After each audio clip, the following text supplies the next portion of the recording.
जी तेरी सियानप बे मता चाला करगी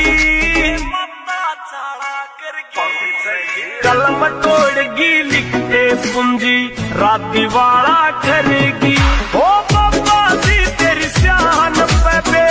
मता चाला करगी कलम तोड़गी लिखते पूंजी राती वाला करेगी ओ बाबा जी तेरी सियानप बे मता चाला करगी कलम तोड़गी लिखते पूंजी राती वाला करेगी।